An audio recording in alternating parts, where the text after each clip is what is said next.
मोमोज तर तुम्ही अनेकदा खाल्ले असेल, पण या पद्धतीने व्हेज मोमोज घरच्या घरी बनवून पहा. खूप मस्त होतात आणि टेस्ट जबरदस्त आहे. त्यासोबतच ही चटकदार चटणी, शेजवान चटणीसारखी टेस्ट असणारी घरच्या घरी कशी बनवायची हे देखील आपण या व्हिडिओत बघणार आहोत. या चटणीसोबत हे मोमोज खरंच अप्रतिम लागतात. तुम्ही एकदा बनवून पहा, खूप आवडेल तुम्हाला.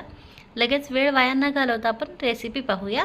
तर मोमोज बनवण्यासाठी मी अर्धा किलो पत्ताकोबी किसून घेतलेला आहे. त्यात एक गाजर देखील किसून घालते. भाज्या तुम्ही यात तुमच्या आवडीनुसार घालू शकता. आता यात आपल्याला मीठ टाकायचं आहे, म्हणजे याला पाणी सुटेल आणि त्यानंतर ते पाणी काढून घ्यायचं आहे. मीठ घातलं की हे आपल्याला सर्व व्यवस्थित मिक्स करून घ्यायचं आहे आणि आता यावरती झाकण ठेवून हे आपल्याला 10 ते 12 मिनिट असं साईडला ठेवायचं आहे.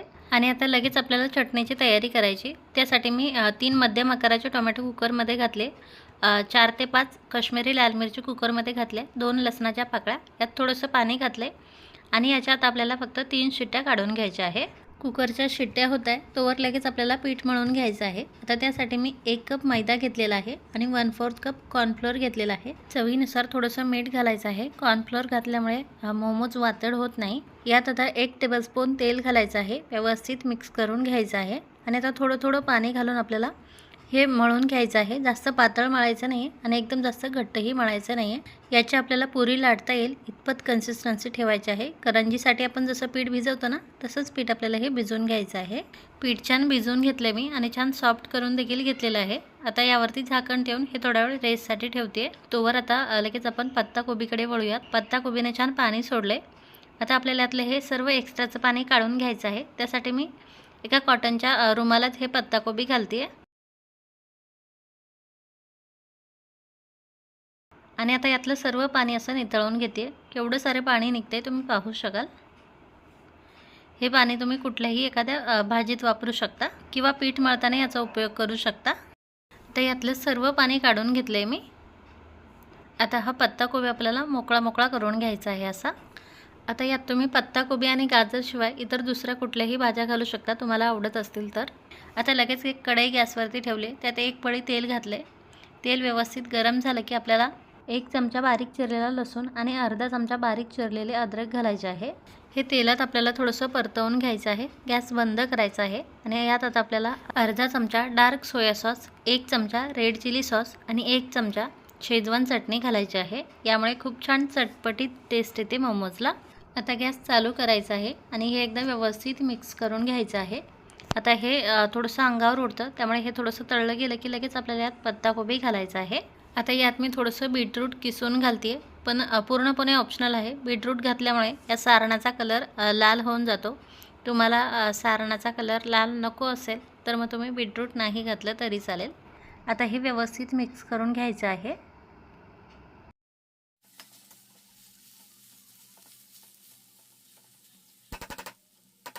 आणि यात आता आपल्याला अगदी थोडंसं मीठ घालायचं आहे, कारण पत्ताकोबीत आपण अगोदर मीठ घातलेलं आहे. थोडीशी अर्धा चमचा काळी मिरी पावडर घालायची आहे. परत एकदा हे व्यवस्थित मिक्स करून घ्यायचं आहे. आणि आता याला जास्त वेळ परतायचं नाही आहे, फक्त 2-3 मिनिट आपल्याला हे परतवून घ्यायचं आहे.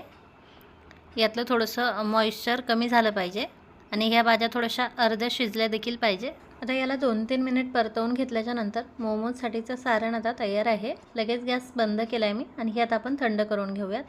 इकडे आपल्या कुकरच्या 3 शिट्ट्या होऊन कुकर देखील थंड झालेला आहे. आता आपल्याला टोमॅटोचे साल काढून घ्यायचे आहे आणि याची आता आपल्याला प्युरी बनवायची आहे.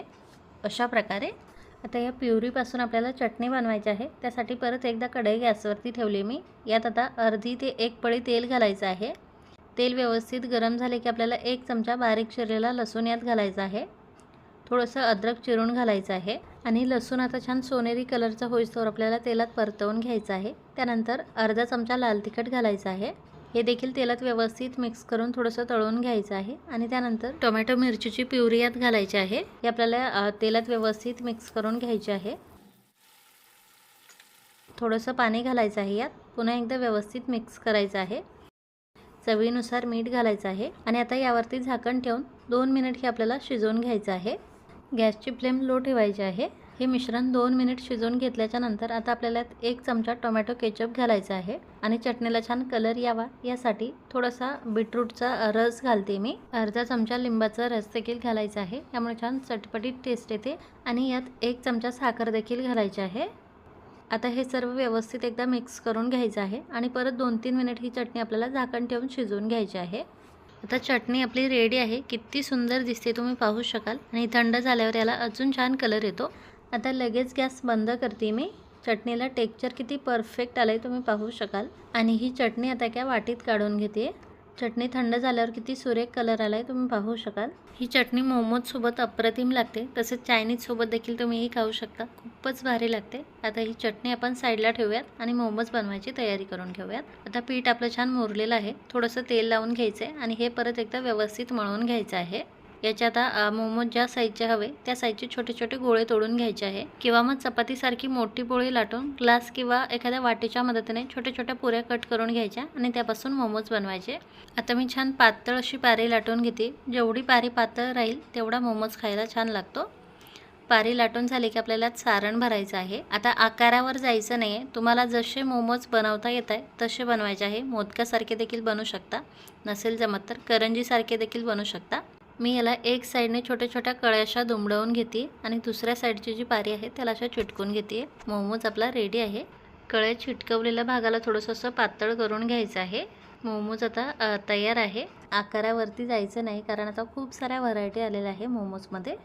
मी तुम्हाला आता अजून एक मोमोज बनवून दाखवते। परत आपल्याला छोटा कणकेचा गोळा घ्यायचा आहे आणि त्याची आता पातळ अशी पारी लाटून घ्यायची आहे। पीठ जर पोळपाटाला चिटकत असेल तर थोडासा मैदा लावून घ्यायचा आहे। जेवढी पारी छान पातळ राहील तेवढा मोमोज खायला छान लागतो, नाहीतर मग नुसतं कणिक कणिक लागते। पारी लाटून झाली की आपल्याला सारण भरून घ्यायचं आहे आणि आता अंगठा, त्याच्या बाजूचं बोट आणि मधल्या बोटाच्या मदतीने आपल्याला मोमोज बनवायचा आहे। तुम्ही पाहू शकाल अशा छोट्या छोट्या घड्या मारायच्या आहेत, आपल्याला कळ्या पाडायच्या आहेत याला आणि त्या दाबून घ्यायच्या आहेत अशा प्रकारे। ज्यांना उकडीचे मोदक छान जमतात त्यांना या कळ्या पाडायला काहीच अवघड वाटत नाही। कळ्या पाडून झाले की याला वरच्या साईडने असं थोडंसं दाबून घ्यायचं आहे, म्हणजे हा ओपन होणार नाही। हे मोमोज मी आता एका तेल लावून घेतलेल्या जाळीमध्ये ठेवून घेते। राहिलेले मोमोज देखील अशाच प्रकारे बनवून घ्यायचे आहे। 6 ते 7 मोमोज बनवून घेतले मी। हे आता आपल्याला वाफवून घ्यायचे आहे। पाण्याला छान उकळी आली की ही जाळी आपल्याला यावरती ठेवायची आहे आणि आता झाकण ठेवून मध्यम फ्लेमवरती हे आपल्याला 15 मिनिट छान वाफवून घ्यायचे आहे। 15 मिनिटानंतर आपण चेक करूयात। हे हाताला अजिबात चिटकत नाही आहे, म्हणजे छान वाफवलेले आहे। आता आपल्याला गॅस बंद करायचा आहे आणि यावरती पुन्हा झाकण ठेवून 2 ते 3 मिनिट फक्त हे असेच ठेवायचे आहे। 2-3 मिनिटानंतर आता आपल्याला झाकण काढून घ्यायचं आहे आणि हे मोमोज देखील आता एका प्लेटमध्ये काढून घ्यायचे आहे। मोमोज आपले रेडी आहे। किती सुंदर दिसत आहे तुम्ही पाहू शकाल आणि या चटपटीत चटणीसोबत तर हे अप्रतिम लागतात खायला।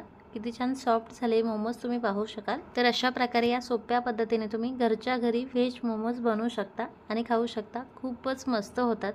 तर नक्की ट्राय करा आणि रेसिपी जर आवडली असेल तर प्लीज रेसिपीला लाईक आणि शेअर करा। Bye bye.